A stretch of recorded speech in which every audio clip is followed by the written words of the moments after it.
Welcome back to the Director's Garage. I am your host and resident idiot, Michael, and today we are breaking bread with a new partner. Brand new, never been on the show before. Well, it's me, Dixie. It's very likely we're in for an amp or a DAC episode today, but which one, I can't really tell you because today is another blind unboxing. It's our fourth What's in the Box in a row before we get into some sound in upcoming episodes, as they say. But first, I have a bunch of Tease headlines, a lot of them. First up, Moondrop has dropped a gorgeous new IEM. It's a single dynamic driver. It's called the Aria, and it comes in at just $79. Much cheaper than that $108 Starfield. This kind of piqued my interest. I do love to be piqued. It's a personal problem. But check these out. They are maybe the most understated design I've seen come out of the Moondrop lineup. Super classy matte black with those gold rings. Kind of looks like a solution to one of my high school trigonometry problems. I didn't do well in trig. Thank you very little. And then they have this scripty Aria logo on them. I have no idea what these sound like, but I know I want them. Now, next up, something huge is coming to the Director's Garage, and I mean huge. And it's forcing me to shuffle my lineup of episodes a little bit. This right here is episode 49. We've done 49 episodes of this shit. I was like, what the hell is wrong with me? Why am I even on camera? But I think that since we're doing this anyway, episode 50 should be special. Maybe it's just me, but there's this episode that I've been working on for a couple of months now. I've teased it a couple of times. I've dropped some hints and some, little breadcrumbs along the way, but I got a thing with bread today. What is it? I must be hungry. I want a sandwich. But you know how like you're working on a lock and like it's stuck and it's not working, and then maybe you're not, but I do, and I'm like, I'm trying to get it to open, and like there's that one little sticky pin, and you're like messing with it, and then all the locks suddenly, all the pins align, and the lock just like lets loose, and you're like, and you turn it and it opens. Maybe I'm a little too into this, I don't know, but that just happened for me with this special project.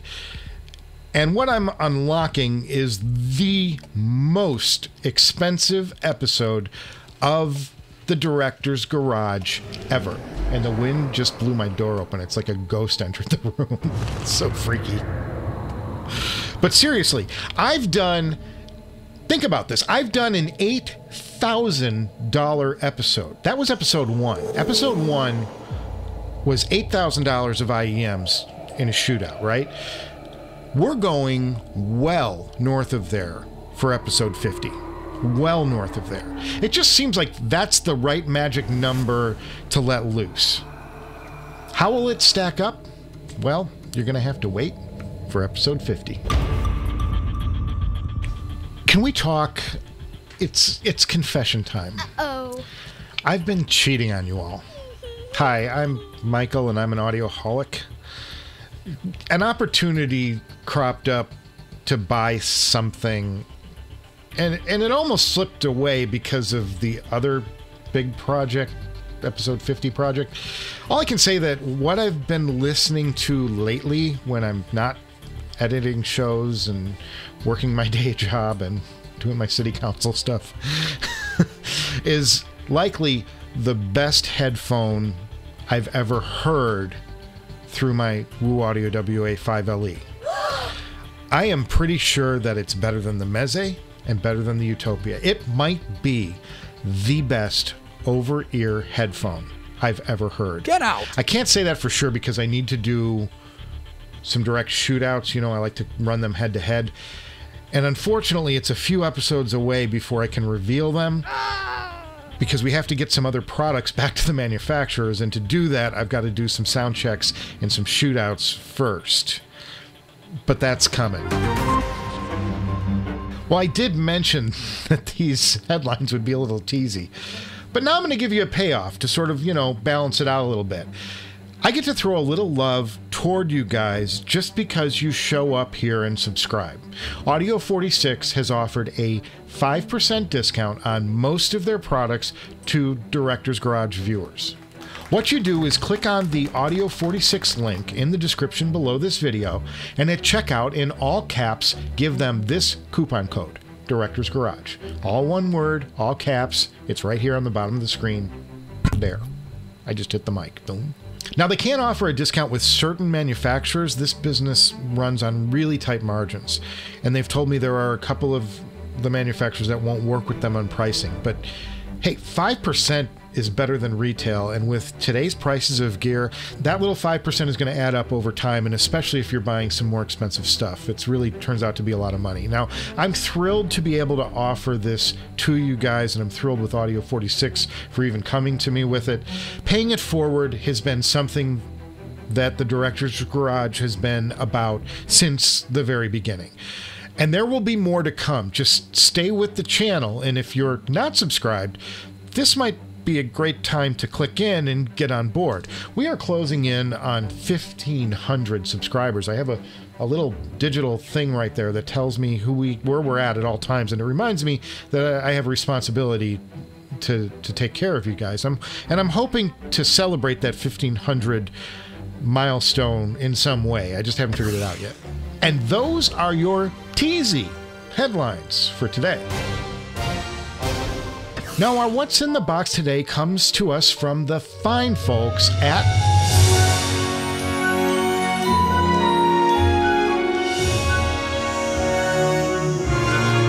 iFi.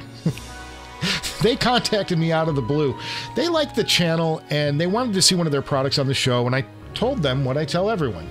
Don't tell me what you're sending. We're going to figure it out as it happens.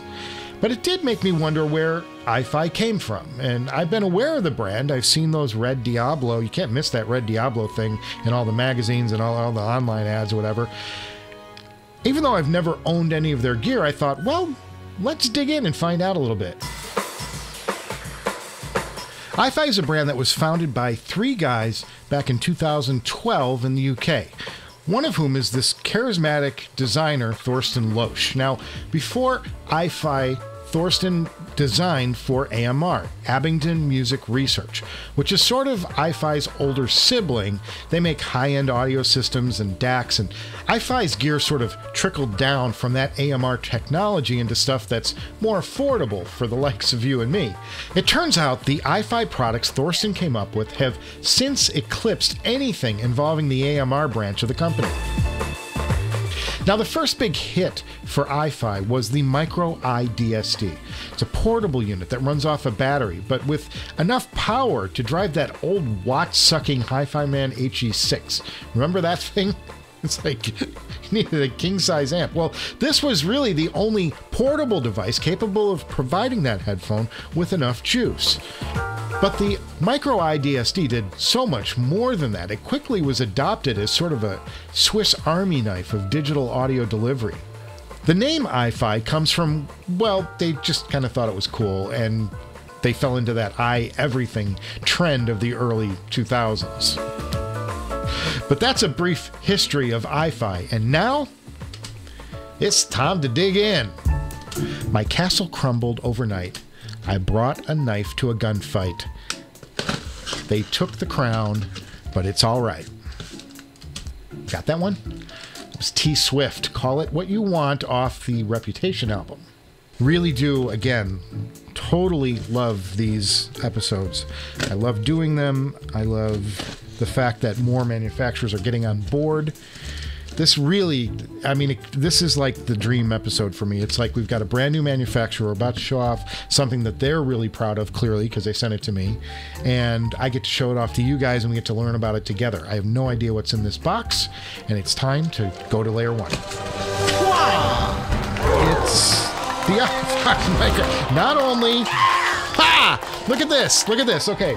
Not only was it the product I was just talking about as their sort of like the product that put them on the map, they sent us it. So this is the product that put iFi on the map.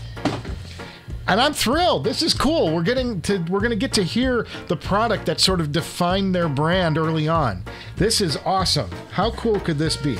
All right, so let's take a look. So we've got a sleevey case. Sleevey case. Buy them in bulk. Yes, a sleevey case. At the heart of iFi iMicro DSD beats the specifically selected DSD 1793. Oh, this is something, right? I was reading about iFi in prep because clearly I didn't just pull all of that information I told you out of my butt. But the DSD 1793 is a chip. It's a DAC chip, and all of iFi's products, from the Diablo on down to everything, the engineers at iFi love that DAC chip, and they are convinced and committed to making that DAC chip the core of their products. They haven't heard anything else that gets them as excited as the 1793, right? I remembered it. I got it right first time. Okay, so let's dig in here. Let's pull it out. All right, there's they did not say that. So it's time, right? Let's just open it up. And wow! Oh, we got ourselves a bag. You ready for the next layer? I think this might be something. Wow! Okay, well, no, it's a bag, but it's pretty cool. I think we're right here. This looks like the product, and whew, there it is. Look at that. The iFi iDSD. Yes, the iFi iDSD. Well, this is cool because it's like a piece of living history if this is the product that really made iFi what it is now. So we're really looking back into like the pivotal, the moment that they really made it as a company right here in this tiny little brick. And this is not bad. Like, it's not as big as I thought it would be. From the photos, that these things look a little bigger than maybe they are. Like, here's my iPhone by example, and it's about the same length as my iPhone, maybe a couple of centimeters for the knobs and such. Let's take a look at what it's got though. We've got a USB-C port right here. We've got a digital input. This is a USB of some sort right here, and then you've got a SpeedIF in right here, and then these are our RCA outputs left and right. And turning it onto the side, we have some, there's some filters. There's some bit perfect passes. There's power mode, which is echo, normal, and turbo. Nice sliding action on these switches, and they're not so you would bump them once you set them. And then there's the IEM match. Is it a high sensitive or is it ultra sensitive? Well, that'll be interesting to play with and see what they consider ultra and high sensitive. I love the shape of this thing, and this is an anodized aluminum. This is not, there's no paint on this. This is a it's like a process. It's like a coated aluminum of some sort, or maybe it's even an alloy that they've put the color into the aluminum. I don't know, but it's really cool. It's got a real nice feel to it. Not too heavy. It's roughly the weight of the iPhone. It's nothing crazy. And then we got one more side to talk about. We got this side, and this is the volume knob and the on-off switch. Clearly, oh look, it's got a little light indicator there to show us that it's working, and then very nice controlled knob. This feels really smooth and nice, and of the higher end. I don't think this is aluminum. I think this is probably plastic, but it's a great color match either way. And then we've got an X-Bass button to put some boost into your IEMs, and then you've got a 3D spatial thing, which is probably going to make it sound wider or whatever, which is kind of interesting. And once again, I have jumped the gun. I didn't go all the way down in the prize. I had to look at the prize, and I'm sorry. So that's the way it is. So let's go deeper in the box and see what else this thing comes with. Okay, well, we've got a silica gel. There is an instruction card that will obviously is going to explain all the stuff that I tried to figure out on my own, but we'll try it anyway. And then we've got these iFi cases down here, and this is going to be connectors and cables, I'm guessing, but let's take a look. And okay, so you've got a pair of RCAs. Then they sent this guy, and this is going to allow this digital input to be converted to a USB standard input. A little surprised that maybe they didn't build this directly in, but maybe it's a size situation. They're trying to fit it all in. Let's see what goodies are on this side. And we've got we've got a major cable. Okay, this is a cable that goes well, they answered my own question. This will go directly into the digital input, so you can run this off of a computer, which is going to come in really handy when we go to take a little sound demo of it, which I'm going to do right now. This looks like a Pentacon. This is a 4.4 Pentacon. So this is designed more for direct into headphones than it is anything else. And then they gave you an adapter to go from this down to 3.5 for your standard 3.5 connector. So to get to our demo of this, our sound demo, and get some impressions out of it, I think it's time to break out my brand new Noble Sultan. It's the first time I've actually listened to them on the show. I showed them off when I first got them, but I've got to tell you, these are some special IEMs. Special IEMs. I am absolutely thrilled to have my own pair, and I did show you a little bit of B-roll, but again, just for purposes of the show here, take a look at these ear plates. I mean, this is something that's crazy. These are out of this world beautiful.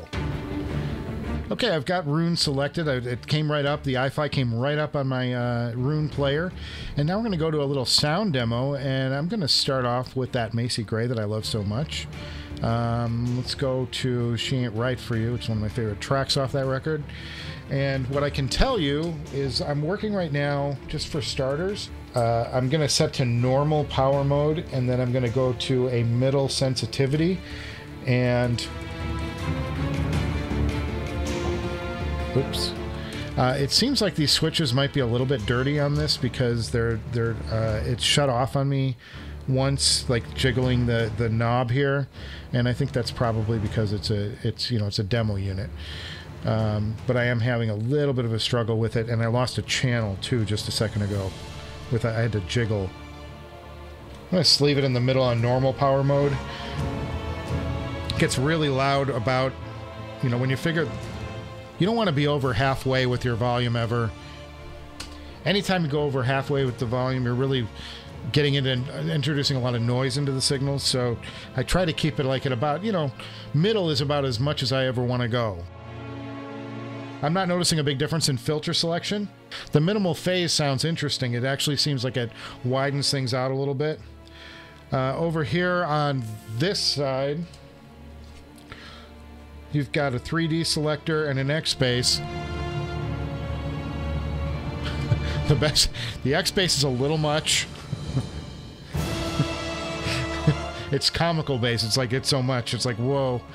If you're listening at a lower volume, you actually, those bass settings, that bass boost comes in really handy if you're just kicking back with a quieter, mellower thing. You only use this if you're playing it loud. You would use this if you're playing it soft to push the bass a little bit. And then our other setting here is 3D. On a binaural recording like Macy Gray, it's probably not the best thing to do. Let's put on something that's a little more straight. Wow, I'm really struggling with the connector on this. It's very fidgety.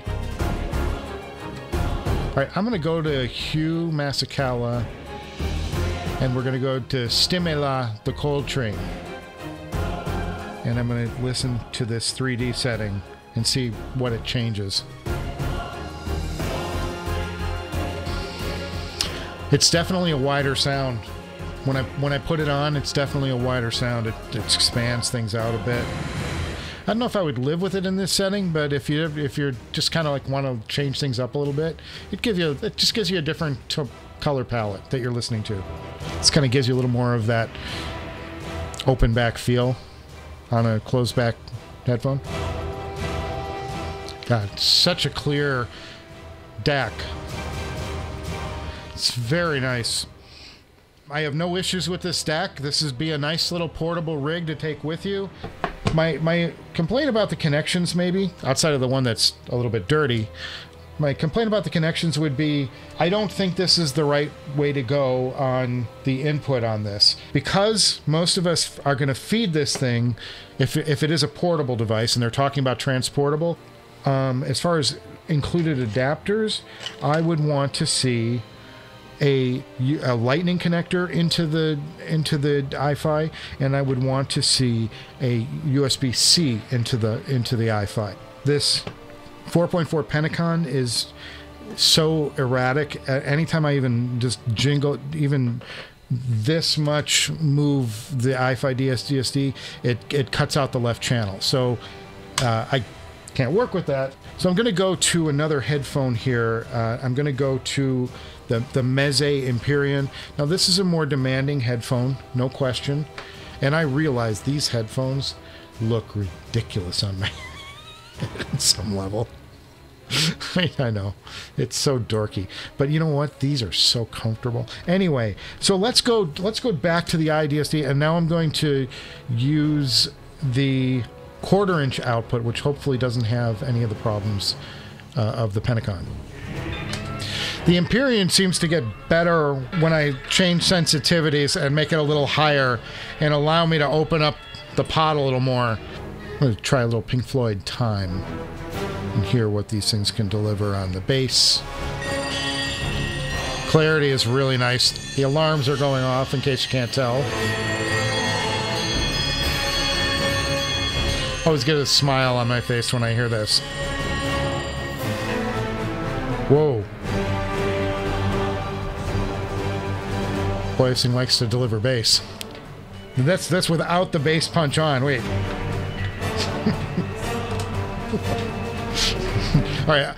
People accuse me of being a little bit of a bass head. Okay, I am a little bit of a bass head, but not that much. Wow.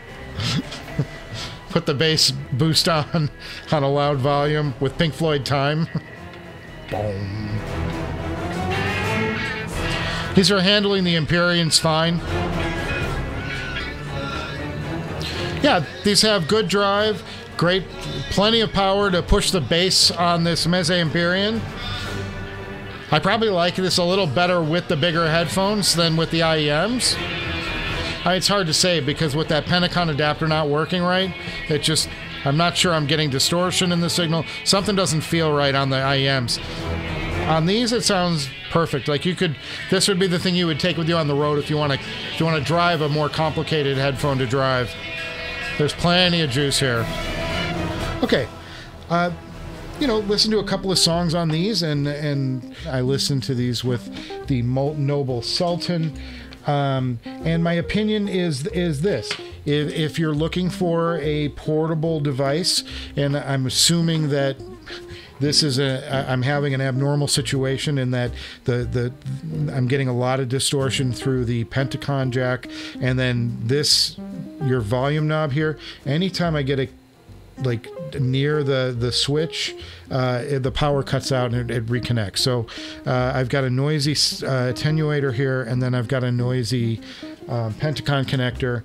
What I would say to iFi is this from my perspective, I need more adapters. I need an adapter to get to Lightning, and I need an adapter to get to USB-C from this connector so that I can feed this off of some different devices. But is it a nice unit? Yeah, it's very nice. This feels nice. It's a good weight. It's something I wouldn't have a problem throwing in my bag if I'm going on the road. And I appreciate that iFi took the care to give us some different power modes to best match our gear, and that came very much into play when I went to the Meze Empyrean. It needed a very different setting to make these sound good than the IEM of the Noble Sultan.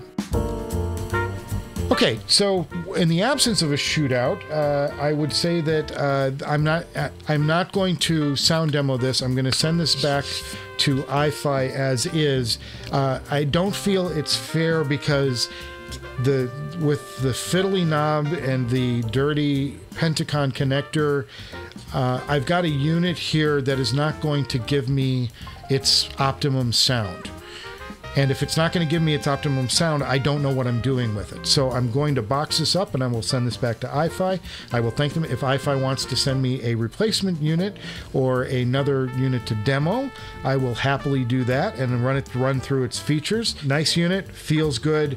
Just wish it didn't have the technical problems that it's giving me. Now, if you enjoyed today's episode, consider subscribing to the channel. It's because of you and your subscriptions that companies like iFi want to send me their products to show you. It doesn't happen. None of this here happens without your support. Next up, a very special episode 50. I've been working toward this episode since the beginning of the year, and it all comes together for our half-century celebration. I can't wait for you to see what's in store. I promise it's going to be epic and expensive. And then we're off into sound checks. We have the awesome Linsol The-Audio Legacy 4, which impressed me. And of course, I have to thank the folks at iFi for sending me the iFi Micro iDSD Signature, the first product that really put them on the map. I'm super excited to be holding in my hand something that's that historic for the company. If you enjoyed today's episode, give it a thumbs up, and if it left you disappointed for the last time, you can do the other thing. And I will see you at episode 50 before you know it.